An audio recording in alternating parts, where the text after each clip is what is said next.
Hello friends, एक बार फिर आपको बहुत बहुत स्वागत है आपके अपनी यूट्यूब चैनल डीएलएड वाला में। और दोस्तों, आज की इस क्लास में हम आपके लिए लेकर हाजिर हो चुके हैं यूपी डीएलएड थर्ड सेमेस्टर 2022 के दूसरे पेपर समावेशी शिक्षा के इस पेपर को, जो कि आपका 50 नंबरों का रहता है और इसमें आपको 1 घंटे का समय मिलता है पेपर को सॉल्व करने के लिए। केवल 1 घंटे का समय मिलता है, यहाँ पर आपको ध्यान रखना है। तो इसके साथ ही हम आपको बता दें 2022 से पहले 2016 के सारे पेपर, 2017 के सारे पेपर, 2018, 2019, 2020 और 2021 तक के जितने भी पुराने क्वेश्चन पेपर हैं सभी सब्जेक्ट के वो हमने आपको इसी चैनल पर सॉल्व करा दिए हैं। तो तुरंत आप चैनल पर जाकर UP DElEd third semester PYQ की जो प्लेलिस्ट है वो आप चेक कर लीजिए। प्रीवियस ईयर क्वेश्चन पेपर की प्लेलिस्ट पीवाईक्यू की प्लेलिस्ट है, उसमें सारी क्लासेज आपको दे दी गई हैं। क्योंकि आपको पता है कि पीवाईक्यू सीरीज से बहुत ज़्यादा क्वेश्चन रिपीट होते हैं हर सेमेस्टर में। और आपको पता चल ही चुका होगा कि अगस्त के अंतिम सप्ताह में आपकी परीक्षाएँ भी हैं, ठीक है। और बहुत जल्द आपको मॉडल पेपर भी दिए जाएंगे इसी चैनल पर, ठीक है। 1 अगस्त से आपको मॉडल पेपर भी उपलब्ध करा दिए जाएंगे।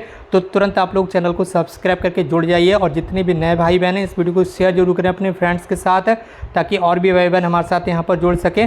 तो चलिए दोस्तों, आज की इस क्लास को स्टार्ट करते हैं। और आज की क्लास का सबसे पहला प्रश्न आपके सामने स्क्रीन पर है। सबसे पहले इसमें आपको 15 ऑब्जेक्टिव क्वेश्चन मिलने वाले हैं, जिसमें फर्स्ट क्वेश्चन विशिष्ट बालक किस बुद्धि लब्धि में नहीं आते हैं, ये यहाँ पर आपको बताना होगा, ठीक है। विशिष्ट बालक किस बुद्धि लब्धि में नहीं आते हैं? तो विशिष्ट बालक जो वो 70 से 75 और 75 से 85 बुद्धि लब्धि में आते हैं, क्योंकि विशिष्ट बालक की बुद्धि लब्धि 90 से 110 को छोड़कर बाकी सभी बालकों की बुद्धि लब्धि इसके अंतर्गत आ जाएगी, ठीक है। तो यहाँ पर आपको समझना है, पूछा जा रहा है ये कि विशिष्ट बालक किस बुद्धि लब्धि में नहीं आते हैं, ठीक है। तो यहाँ पर बताया गया कि विशिष्ट बालक जो हैं वो 90 से 110 की बुद्धि लब्धि में नहीं आते हैं, ठीक है। क्योंकि यहाँ पर क्या आते हैं, आपके सामान्य बच्चे आ जाएंगे, ठीक है। यहाँ पर सामान्य बच्चे आ जाएंगे। सामान्य बच्चों की जो इंटेलिजेंट IQ होती है वो 19 to 110 होती है, तो इससे आपको ध्यान रखना है। तो यहाँ पर जो विशिष्ट बालक हैं वो इस बुद्धि लब्धि की श्रेणी में नहीं आएंगे। ऑप्शन सी आपका राइट आंसर हो जाएगा। बढ़ रहे हैं अपने अगले प्रश्न की। प्रश्न संख्या 2 आपके सामने स्क्रीन पर है। विशिष्ट आवश्यकता वाले बच्चों में सम्मिलित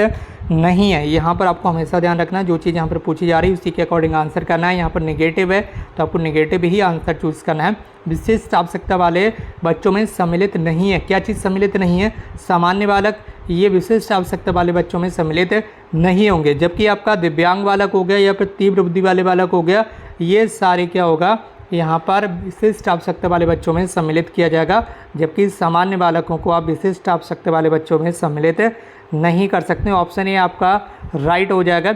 इसके अलावा प्रश्न संख्या 3 है आपका, इसमें पूछा जा रहा है कि ब्रेल लिपि का विकास किया गया किसके द्वारा? तो लुइस ब्रेल के द्वारा ब्रेल लिपि का विकास किया गया था, यहाँ पर आपको बताना है। और ब्रेल लिपि का विकास लुइस ब्रेल ने 1821 में किया था। लुइस ब्रेल फ्रांस के शिक्षाविद और अन्वेषक थे, जिन्होंने अंधों के लिए लिखने और पढ़ने की प्रणाली विकसित की थी। इसके साथ ही अगला प्रश्न आपके सामने स्क्रीन पर है। भाषा कौशलों के विकास हेतु क्या उपकरण है?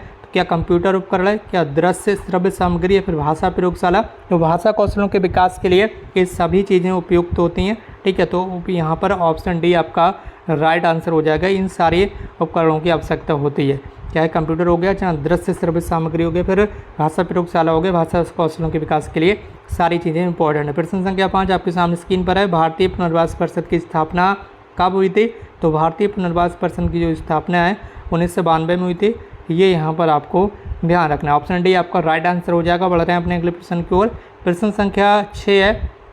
ब्रेल लिपि उपकरण उपयोग आती है, ठीक है। किसके लिए ब्रेल लिपि का उपयोग किया जाता है? क्या दृष्टि दोष वाले बच्चों के लिए, वाणी दोष या मंदबुद्धि वालों के लिए, या इनमें से कोई नहीं? तो अभी आपको बताइए होगा कि जो बच्चे देख नहीं पाते उनके लिए ब्रेल लिपि का उपयोग किया जाता है, ठीक है। पढ़ाने के लिए ब्रेल लिपि का उपयोग किया जाता है। प्रश्न संख्या 7 आपके सामने स्क्रीन पर है। अस्थि बाधितों हेतु आरक्षण का प्रावधान है। जो यहाँ पर अस्थि बाधित होते हैं किसी भी तरह से, उनके लिए कितने % का रिजर्वेशन दिया जाता है? तो उनके लिए 4% का जो रिजर्वेशन है वो दिया जाता है। ऑप्शन बी आपका राइट आंसर हो जाएगा, ठीक है। इसके बाद आपका अगला प्रश्न है। प्रश्न संख्या 8 में आपसे पूछा गया कि अस्थि बाधितों हेतु जो संस्थान है वो किस जगह पर स्थित है? तो इस सवाल का आपका राइट आंसर हो जाएगा ऑप्शन सी। ये जो संस्थान है ये देहरादून में स्थित है।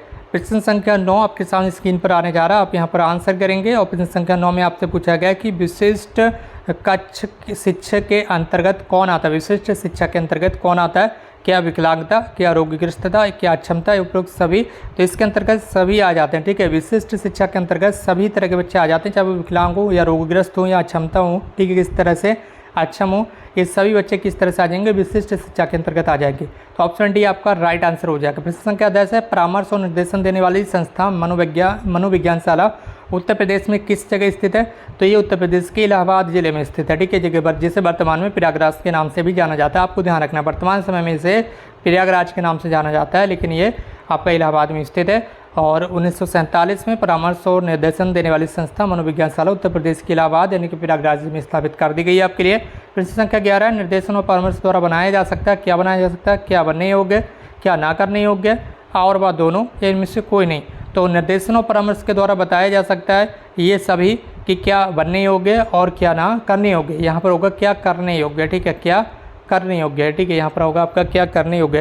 तो ये दोनों ही बातें बताई जा सकती हैं निर्देशन और परामर्श के द्वारा। इसके लिए ऑप्शन सी आपका राइट आंसर हो जाएगा। प्रश्न संख्या 12 है, सही दृष्टि क्या कहलाती है, ठीक है, जो सही दृष्टि है वो क्या कहलाती है।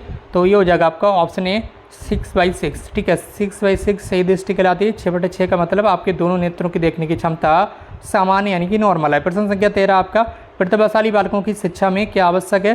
तो प्रतिभाशाली बालकों की शिक्षा में तीव्र गति से अध्ययन करना, संयुक्त कार्यक्रम, व्यक्तिगत ध्यान और उपयुक्त सभी बातें होना आवश्यक है, ठीक है। वही बच्चे क्या कहलाते हैं आपके प्रगतिशील बच्चे, प्रतिभाशाली बच्चे, ठीक है। प्रतिभाशाली बच्चों में ये सारे गुण पाए जाते हैं। तो उपयुक्त सभी, ऑप्शन डी आपका राइट आंसर होने वाला है। बढ़ रहे हैं अपने अगले प्रश्न को। प्रश्न संख्या 14 आपका, जिसमें आपसे पूछा गया कि भारत सरकार स्वयंसेवी संस्थानों को अनुदान कितने प्रतिशत देती है। तो भारत सरकार स्वयंसेवी संस्थानों को 90% अनुदान देती है। कितने प्रतिशत है, ऑप्शन ए आपका राइट आंसर हो जाएगा। 10% हिस्सा स्वयंसेवी संस्था का खुद का होता है, ठीक है। तो भारत सरकार 90% उन्हें अनुदान दे देती है। इसके अलावा 15 ऑप्शन, कोई प्रश्न संख्या 15 है, समस्यात्मक वाला कौन सा है, झूठ बोलने वाला, चोरी करने वाला, माता पिता का कहना ना मानने वाला, उपयुक्त सभी। तो ये तरह के बच्चे, इस तरह के जितने भी बच्चे होते हैं, चाहे वो झूठ बोलते हो, चोरी करते हो या फिर माता पिता का कहना ना मानते हो, वो कहीं ना कहीं समस्या उत्पन्न करते हैं। तो ये सभी बच्चे समस्यात्मक बालक की कैटेगरी में आप रख देंगे। उपयुक्त डी ऑप्शन, उपयुक्त सभी यानी कि डी ऑप्शन आपका बिल्कुल राइट आंसर हो जाएगा। और यहाँ से आपको पता ही होगा 16 नंबर से लघु उत्तर प्रश्न स्टार्ट हो रहे हैं। प्रश्न संख्या 16, पर्यवेक्षण का क्या अर्थ है। तो पर्यवेक्षण किसी कार्य, प्रक्रिया, गतिविधि को बिना कोई टीका टिप्पणी या हस्तक्षेप किए ध्यानपूर्वक देखने की क्रिया आपकी पर्यवेक्षण कहलाती है। प्रश्न संख्या अगला आपके सामने स्क्रीन पर आ चुका है, 17 नंबर का प्रश्न है और इसमें आपसे पूछा जा रहा है कि बता दीजिए निदान उपचार को समझा दीजिए। तो निदान क्या है, निदान सबसे पहले देख लीजिए। परंपरागत रूप से निदान को उसके संकेतों और लक्षणों से किसी बीमारी की पहचान करने की कला के रूप में परिभाषित किया गया। निदान में समस्या का पता लगाया जाता है, जबकि उपचार क्या, उन सभी पदार्थों या प्रक्रियाओं को उपचार कहते हैं जो रोग से मुक्ति प्रदान करते हैं, जैसे औषधियाँ, शल्य चिकित्सा, जीवन शैली में परिवर्तन। उपचार में समस्या का समाधान करते हैं। उपचार क्या है, समस्या का समाधान करना ही उपचार है। निदान में हमने जिस समस्या का पता लगाया उस समस्या का समाधान करना ही उपचार कहलाता है। बढ़ रहे हैं अपने अगले प्रश्न को। प्रश्न संख्या 18 आपके सामने स्क्रीन पर और इसमें पूछा जा रहा है कि पर्यवेक्षण और निरीक्षण में अंतर बताइए। पर्यवेक्षण क्या और निरीक्षण क्या है, ठीक है।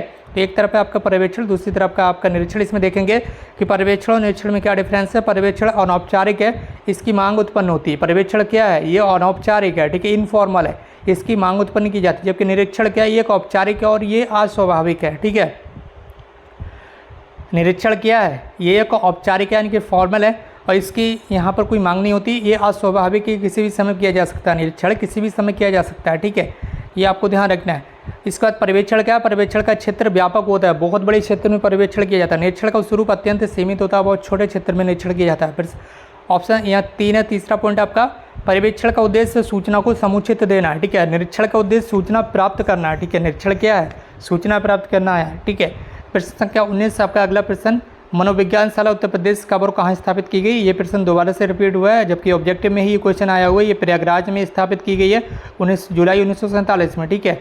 नरेंद्र समिति 1935 में जो नरेंद्र कमेटी बनी थी उसकी सिफारिश पर जुलाई 1947 में उत्तर प्रदेश के इलाहाबाद जिले में मनोविज्ञानशाला की स्थापना कर दी गई थी। तो ये एक इंपॉर्टेंट क्वेश्चन हो गया आपके लिए, इसे आप ध्यान रखिएगा, किसी भी समय परीक्षा में कूद कर आ सकता है। प्रश्न संख्या 20 है, परामर्श में सहयोग देने वाली 2 संस्थाओं का नाम लिख दीजिए। तो जिला चिकित्सालय मनोविज्ञानशाला उत्तर प्रदेश प्रयागराज और मंडोली मनोविज्ञान केंद्र, ये सारी की सारी जो यहाँ पर संस्थाएं हैं वो परामर्श में सहयोग दे देती हैं आपको। प्रश्न संख्या 21 है, परामर्श के उद्देश्य बताइए। तो परामर्श का उद्देश्य व्यक्ति को भविष्य की समस्याओं को हल करने में मदद करना और व्यक्तिगत, सामाजिक, भावात्मक, शैक्षिक विकास को बढ़ावा देना भी यहाँ पर परामर्श का उद्देश्य है, ठीक है।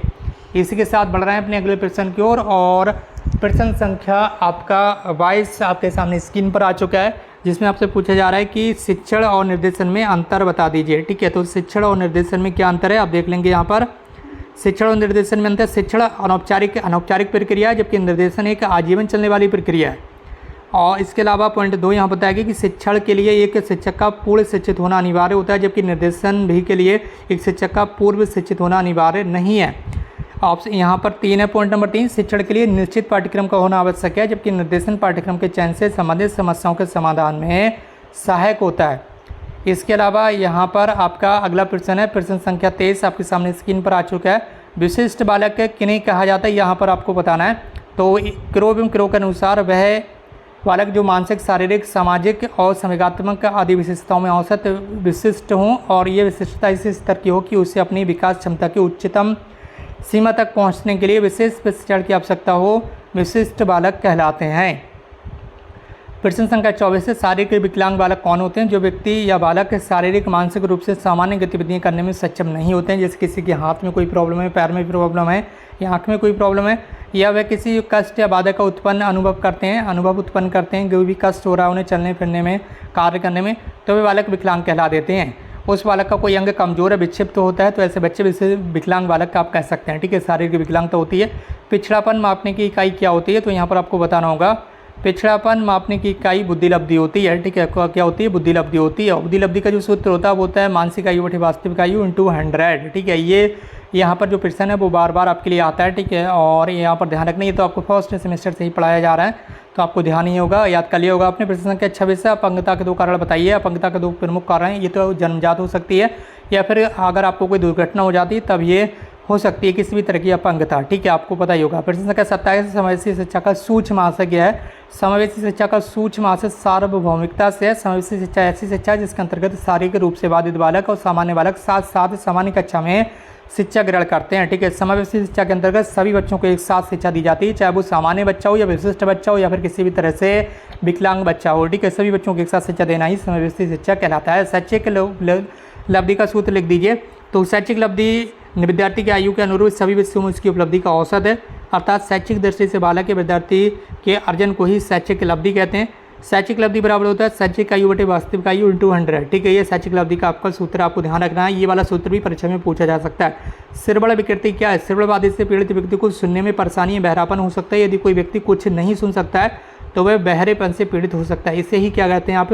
सिरबड़ विकृति कहते हैं, यानी कि कोई ठीक से नहीं सुन पा रहा है, कोई बच्चा है या कोई बालक है या कोई व्यक्ति ठीक से ना सुनना ही सिरबड़ विकृति है। ठीक है, बता देंगे आप फटाफट आसान शब्दों में। अंतिम प्रश्न है, प्रश्न संख्या 30, आवाज़ की समस्या का क्या दोष है?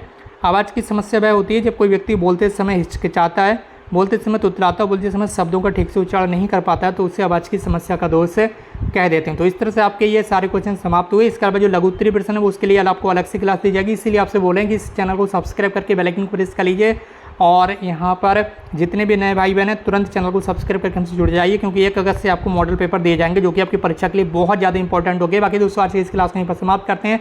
हमसे जुड़ने के लिए आपका बहुत बहुत धन्यवाद। Thank you so much for connecting.